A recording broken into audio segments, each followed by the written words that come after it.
What's going on, everyone? So, De'Aaron Fox, right? He's the point guard. He's the point guard very likely for the next 4 seasons. We will see if they end up trading him at some point or what ends up happening. But as of right now, right, he's the guy. He's going to be the guy with the ball in his hands. He's going to be, probably the primary option on most nights, right? Because again, he's going to be the guy with the ball in his hands. He's one of the best just clutch players and scorers in the fourth quarter in all of basketball every year, right? Yes, you have Victor Wembanyama, but we'll see how kind of their two-man game opens up, as well as, Wemby likes to take 8 threes a game. Does he start moving closer to the basket to where they can kind of operate that? It'll be interesting. We'll see. But De'Aaron Fox, I think he's going to get his field goal attempts. I think he's going to get his usage rate. I don't think anything's going to change as far as like his play and what he does compared to Sacramento, right? Maybe slightly, right? Because he is playing with Wemby and stuff like that. But if anything, you can make the argument it goes up higher because a lot of the offense that Sacramento ran through was through Sabonis because of the playmaker that Sabonis is, right? He's kind of like that poor man Jokic. So again, we'll see how this plays out. But my concern now is stunting the growth of your young guards, right? Which was a big concern for them keeping a De'Aaron Fox, right? Now, they drafted, Stephon Castle and then kind of just stumbled into Dylan Harper. They never planned on all of this happening, right? Like when they drafted Stephon Castle, they didn't know that they were going to trade, 4 months later for a De'Aaron Fox, right? Just like when they traded for De'Aaron Fox, they didn't know that they were going to stumble into Dylan Harper. And the plan was they drafted Stephon Castle so he could develop and be their point guard and be the guy to operate. And even when De'Aaron Fox went down, he had the ball in his hand more and started being the playmaker and all that stuff, right? Now, Stephon Castle, I'm not as worried about because I think at worst he'll be like that utility player. He'll be a guy that can slot in, 1 through 3 for you. He can do the dirty work. I compared Stephon Castle a lot to Jimmy Butler. Not in the sense of like he's as good as Jimmy Butler or anything like that. He might never be as good as Jimmy Butler, right? But in the sense of like Jimmy Butler, he doesn't care. Right? You want me to get 30? I'll go get you 30. You want me to just get 7 points and play defense and impact the game and win? Right? Oh, this guy over here is cooking. Fine, get him to basketball. I don't need Jimmy Butler doesn't care about his stats. He doesn't care about it. He just wants to win.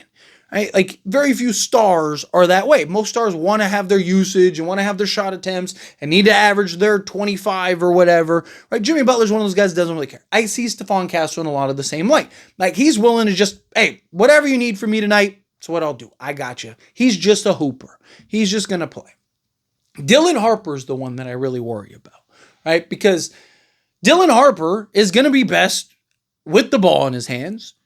He's not a good three-point shooter, right? So how well is he going to be able to play off ball?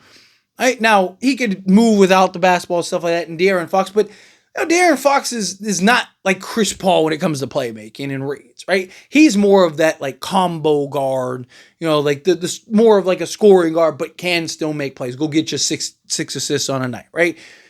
He's not a guy that's just out here, just wheeling, and he's not Steve Nash and just, or Magic or something like that. Like he's kind of in the new, the modern prototype type of point guard in today's NBA, where you slot into either spot, be aggressive, be a scorer. But Dylan Harper is supposed to be in that mold, right? And Dylan Harper's now going to have to play off of De'Aaron Fox. Yes, there'll be times where Dylan Harper gets to play and be on ball and all that stuff, but usually number 2 picks come into the league and they start and they get their opportunities and they get to, kind of grow and develop. It's probably not going to happen for Dylan Harper, right? He's probably coming off the bench and he's probably going to be, around 20 minutes a night, right? Like, because you got to think, De'Aaron Fox probably playing 30 plus minutes a night. Dylan, Stephon Castle, you got Devin Vassell, you got these guys. Like, how much opportunity is Dylan Harper really going to get? How much opportunity is Dylan Harper going to have to really just kind of go out there and just hoop and do what he wants, and kind of develop and become the guy that you expect him to be, right? Like, even Cooper Flagg got drafted to Dallas, who is looked at as like a team that's a title contender and is looking to win right now. You hear all the talk about they might be the best team, the deepest team in all of basketball and blah, blah, blah. When Kyrie comes back, just wait, right? Like, and he's going to start for them, right? Like, they're not going to bring him out the bench. Most teams go, hey, I have a top pick. We're going to start him. The Spurs probably aren't. Maybe they will. Right? Do they start him over Stephon Castle? Okay, fine. But then you got to keep in mind, even in the starting unit, you're going to have De'Aaron Fox, you're going to have Devin Vassell, you're going to have Victor Wembanyama. At best, Dylan Harper is probably your fourth option in the starting unit. Right? If he's not in the starting unit, then he's probably like your fifth or sixth option. Right? Like, so this is where my concern lies, where it's like, okay, if you traded De'Aaron Fox or you got off of him or did whatever, right? Now you can kind of just let Dylan Harper and Stephon Castle. Yeah, you're probably not as good this year as you will be with De'Aaron Fox. But hey, you kind of just let Dylan Harper hoop. You let him go out there, you let him figure it out, you let him go through his lumps and all that stuff, and then be done, right? Because you watch a lot of these guards, like even Cade Cunningham. Right? The first couple years was like, oh man, like this guy he's not living up to the hype. But he kept getting the minutes, getting the usage, getting the opportunity. You started to see the progress, and then boom, it just clicked. And you look at last year, the guy was unbelievable. Right? Like, but that's him being the starter, playing 35 minutes a night, getting X amount of attempts, getting the usage rate, getting all that stuff. Right? SGA, same thing.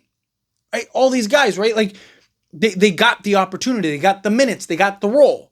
And not 4 years in.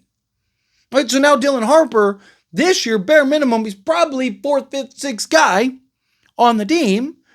Right? But he's not, like, he's a guy that is best suited as, like, the guy with the ball in his hands, like playing the De'Aaron Fox role.